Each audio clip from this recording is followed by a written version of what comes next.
À l'étranger, en ce dimanche et aux États-Unis, plusieurs personnes qui ont été blessées hier soir lors d'une attaque terroriste contre la résidence d'un rabbin. Ça s'est passé près de New York, une attaque à l'arme blanche qui a fait 5 blessés légers. 2 personnes sont actuellement dans un état grave. Toutes les personnes ont été bien sûr hospitalisées. Reportage.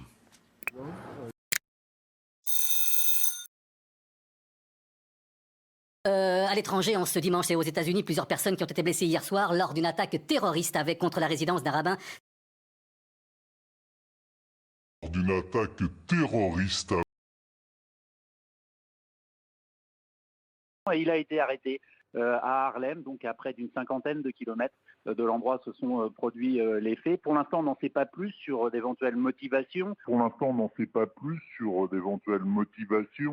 Sur même la personnalité de cet assaillant. Mais effectivement, c'est un acte qui choque la communauté locale.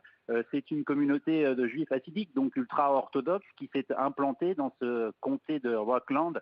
Y a-t-il une augmentation des actes antisémites dans le pays ?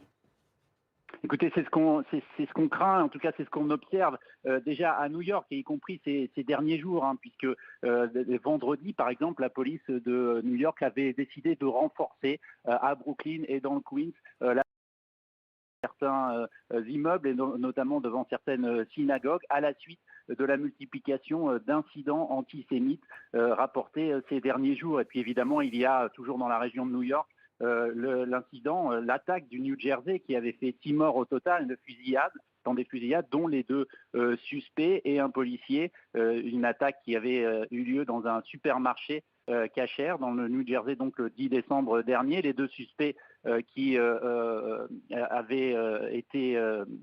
sont morts dans cette attaque sont soupçonnés d'avoir commis un acte qui est qualifié ici de terrorisme domestique, donc aucun lien avec du terrorisme international, aucun lien non plus avéré avec un djihadisme quelconque, mais effectivement tout cela contribue à renforcer l'inquiétude de la communauté juive ici à New York et au-delà, bien évidemment. Et puis on se souvient aussi, il y a un peu plus d'1 an maintenant, le 27 octobre 2018, les 11 morts dans cette synagogue à Pittsburgh qui avait là aussi choqué le pays. À l'époque, c'était le suspect qui est arrêté et toujours emprisonné. Le suspect avait des liens avec notamment les milieux d'extrême droite américains. Merci beaucoup Emmanuel Saint-Martin pour votre analyse. Merci à vous. Et c'est la fin de ce journal. Merci à toute l'équipe technique, à Philippe Gant.